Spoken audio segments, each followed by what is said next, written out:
On veut l'eau contre Barbe Noire, on a qu'on a Kuma. Non, c'est trop grave. Non, Kuma, je t'en veux. Je vous jure, je lui en veux. Et un de ses rêves en commandant un véritable Gomu Gomu no Champion et d'attaquer ainsi Marie-Joise. Attaque on Mar... Ah, il est là.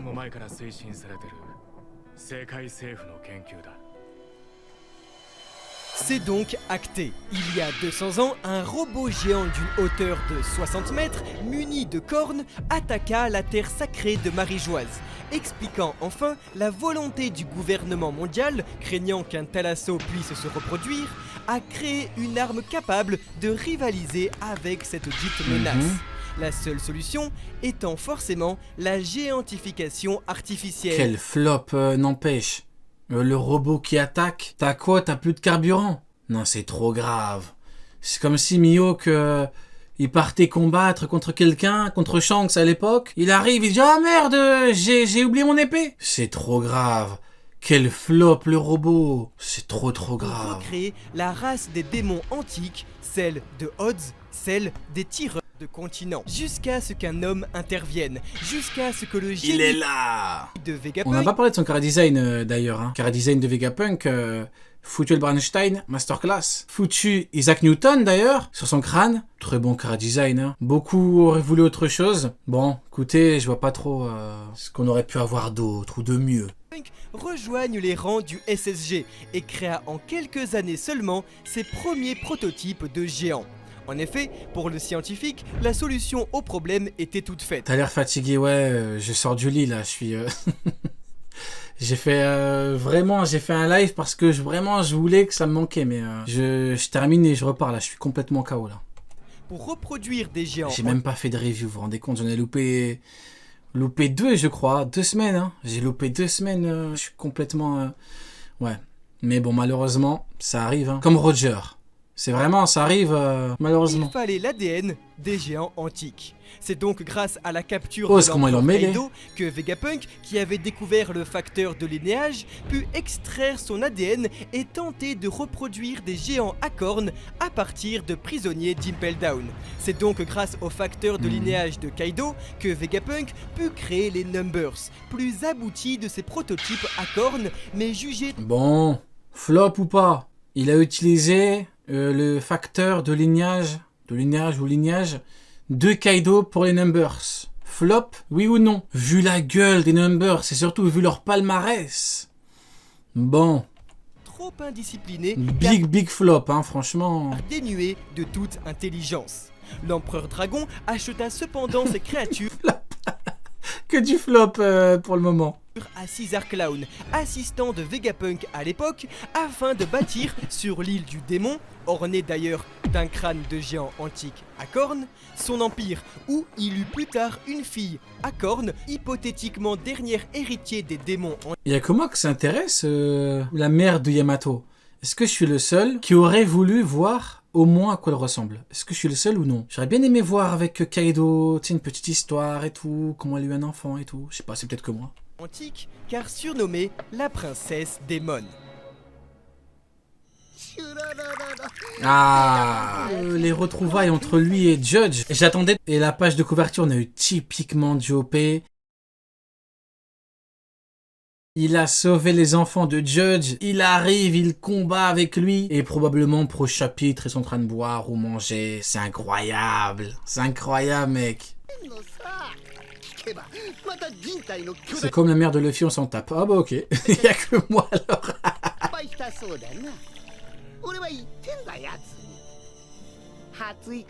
Ah, l'équipe de fous qu'on avait avec les Mads.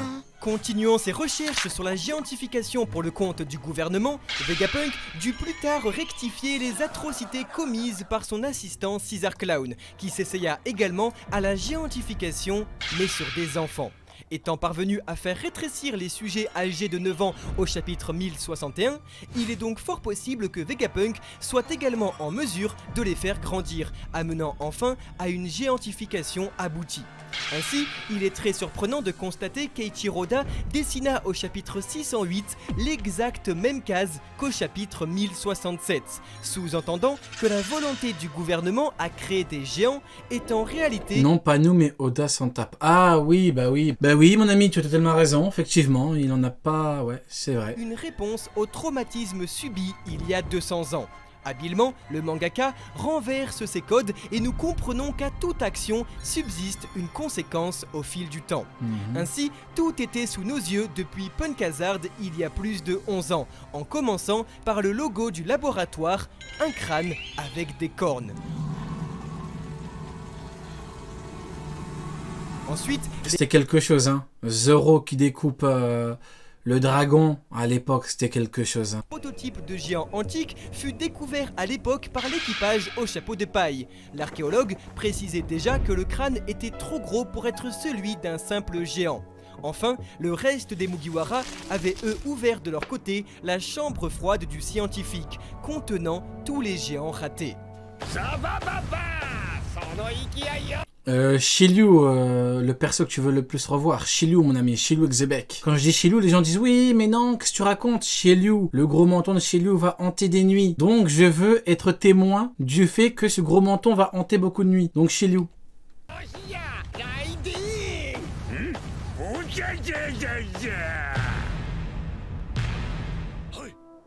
ヤルル様ヨルル様かっこいいなさすが全巨人族に尊敬される戦士 Cousins éloignés des géants antiques, les géants d'Elbaf, eux, sont peut-être 3 fois plus petits, mais vivent tout aussi longtemps.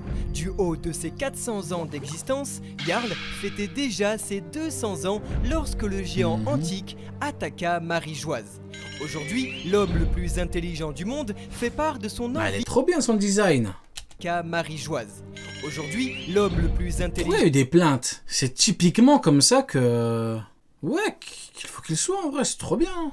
du monde fait part de son envie de quitter Egghead. Connaissant donc son lien étroit avec la bibliothèque d'Elbaf, fondée il y a 24 ans, Vegapunk, qui désire s'enfuir de son île, pourrait donc se rendre avec les Mugiwara au pays Claqué. de ceux Ah ouais, qui... à ce point-là, claqué au sol le design. Tiens, dis-moi, t'aurais préféré avoir quoi en termes de design? Dis-moi un petit peu, parce qu'il y en a beaucoup qui sont pleins. Beaucoup ont dit, ouais, le design il est nul et tout. En vrai, t'aurais préféré quoi? Ou ceux qui auraient voulu quelque chose d'autre? Pour moi, Vegapunk, c'est un vieux scientifique. Il a la gueule d'Albert Einstein. Pour moi, c'est typiquement le truc qu'on aurait pu avoir. Hein. Thanos, t'aurais aimé voir un gros Thanos. Ils partagent encore Un mec bien puissant, t'aurais aimé. culture de leurs cousins en portant sur leur casque les mêmes cornes qu'autrefois. Là où ceux T'auras un mec qui dit à Luffy, viens combattre. qui vivent depuis plus de 400 ans possèdent la plus grande des bibliothèques et n'ont pourtant pas besoin de livres pour transmettre l'histoire.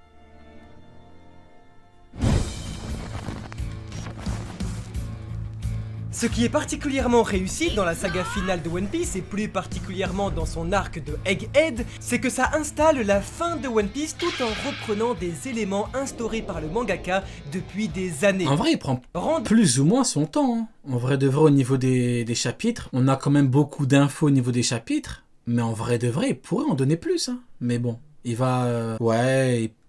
Franchement, préparer la saga finale... J'imagine même pas à quel point ça doit être une dinguerie pour lui. J'imagine même pas parce qu'Onigashima, t'avais des schémas encore. T'avais des lui contre lui, capitaine, Aki, éveil de fruits. T'avais une continuité logique. Mais là, je sais même pas ce qu'il prépare. J'imagine même pas à quel point il doit câbler quand il prépare la suite. C'est une dinguerie. Dans la lecture hebdomadaire, très Là, il est tranquille. Là, il fait du Egghead, du Vegapunk. Il nous ramène Rob Lucci. Enfin, c'est qui Rob Lucci? C'est personne Rob Lucci. Il te ramène Rob Lucci, t'es là. Mais quand il va devoir ramener les trucs de ouf après Egghead, là, ça va être chaud. Oui. très agréable, on se rend compte que l'auteur n'improvise pas du tout et que tout est... Regardez, là, les gens se plaignent pas hein, pour Egghead. Est-ce que vous avez vu, bon, remis à part un peu pour le car design de Vegapunk, est-ce que beaucoup sont plaints et tout? Généralement, les gens qui se plaignent, c'est pour les combats, les fins de combat, les trucs comme ça. Regardez Onigashima. En vrai de vrai, les grosses plaintes pour Onigashima, en vrai de vrai, c'est surtout les combats. Au niveau des développements des persos, je sais pas si les gens sont beaucoup plaints, mais c'est surtout ça. Les gros combats, ça arrivait après Egghead. Et là, il va te sortir des trucs de ouf. Et là, on verra comment ça va se passer. Prévu, comme nous l'avons vu juste avant avec la persécution des hommes poissons depuis plus de 15 ans. Et alors si Eiichiro Oda nous disait dans les SBS il y a très longtemps que Vegapunk serait celui qui nous expliquerait les fruits du démon, il ne manquera pas de faire du fruit de Vegapunk le fruit du démon. Littéralement le Nomi. Un jeu de mots avec cerveau et fruit. Cerveau se prononçant en japonais no, avec le diminutif no et fruit mi, nomi.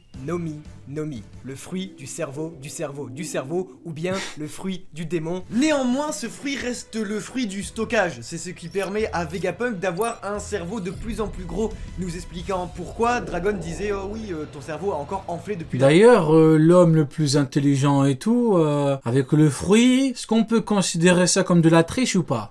Parce qu'il a dit oui, il a trouvé une excuse, il a dit oui, je suis né, j'étais un génie. Oui, à d'autres, Vegapunk, sale tricheur, va. Il prend un fruit pour être intelligent, et après il dit oui, je suis, dans tous les cas, le fruit c'est en plus, je suis né, je suis un génie. Arrête, Vegapunk, tricheur. Du coup, ne vous méprenez Le pas. mec, c'est une clé USB. Le mec, c'est une clé USB. Vegapunk est bel et bien un immense Son gros génie. crâne, là. Mais on reste tous humains, on ne peut pas emmagasiner autant de choses. Sauf si on a le fruit du gigantesque stockage qui vous permet de garder et conserver toutes les informations que vous avez reçues dans votre vie. Alors aujourd'hui, il serait légitime de se demander pourquoi est-ce que Vegapunk n'a plus de gros cerveau. Finalement, Egghead nous répond en nous disant que si, son cerveau n'a jamais été aussi gros. Ce tricheur, il a juste lu des livres. Ah, c'est une dinguerie. Non, il est trop fort, hein. Non, il est trop fort. Bon, le côté pervers et tout, je ne retire rien. C'est bel et bien un pervers, c'est un mec bizarre, Vegapunk. Ça, je ne retire rien. Par contre, le fait qu'il ait trouvé le glitch ultime pour être grave intelligent et tout, non, il est trop fort. Non, c'est une dinguerie. Il a lu des livres, non, c'est trop. Non, c'est une dinguerie. La taille d'une île entière. Punk Record. Il a volé des livres, j'avoue. Peut-être le sommet de Egghead est en réalité façonné à travers le cerveau de Vegapunk. Il a activé son Bluetooth ou son Wi-Fi comme vous voulez. Comme et Shanks, il s'est créé son une Bluetooth. petite antenne pour que lui il puisse se déplacer. Vegapunk a toute sa mémoire stockée dans un endroit capital pour la suite de One Piece, le Punk Record, plus communément appelé Internet. Et oui, Eiichiro Oda est en train de nous dire que ce que cherche à faire le docteur Vegapunk est de tout simplement créer Internet. Il le dit lui-même. Je suis sûr que c'est même pas son idée. Je suis sûr qu'il l'a lu dans un livre. Oui, je veux créer un truc pour que tout le monde ait le savoir et tout. Non, je vais pas les tirer dessus. Allez, soyons gentils. Une mer de connaissances. Et s'il y a bien quelque chose aujourd'hui dans notre monde qui fait que le gouvernement mondial et tout son obscurantisme ne pourrait pas exister, c'est bien Internet, rendant le savoir, la connaissance accessible à tous. Punk Record, et donc le cerveau de Vegapunk, représente tout simplement des serveurs physiques quelque part qu'il ne faut surtout pas abîmer et qui permettraient à tout le monde de surfer sur l'océan d'Internet. Elle va voir son truc internet avec ses serveurs et tout. Elle va envoyer son gros truc là qui a détruit le Lucia. Vegapunk qui va parler chinois. Internet littéralement Elle va tout détruire. Par Ah ouais, elle va dire ah ouais, petite mère de Vegapunk. On t'a nourri, on t'a logé, on t'a financé, et toi t'arrives et tu veux dire à tout le monde que j'existe, tu veux dévoiler nos secrets. Non, elle est foutue. Elle va le fumer. On parle par une toile web, le web. Surfer sur le web. Comme le dit Jinbei, des gens pourraient venir et dire leur propre vérité finalement. Mais en même temps, c'est ça toute la philosophie d'internet et la liberté d'expression, ce sont les avis qui vont se rencontrer. Et puis un troisième avis va voir ces deux avis-là et va juger lui-même peut-être qui est le plus légitime des deux. Internet, du coup Punk Record reste avant tout le fruit de Vegapunk, littéralement le fruit de sa pensée, littéralement le fruit qu'il a mangé. On sait cependant depuis l'arrivée des Mugiwara à Egghead que, à travers les paroles de chacun, Vegapunk est mourant. La manière dont l'installe Eiichiro Oda nous laisse clairement penser qu'en effet, il est mourant. Vegapunk est mourant. Ah, quand il a dit je peux voir ma mort, ça veut dire qu'il est mourant, d'accord.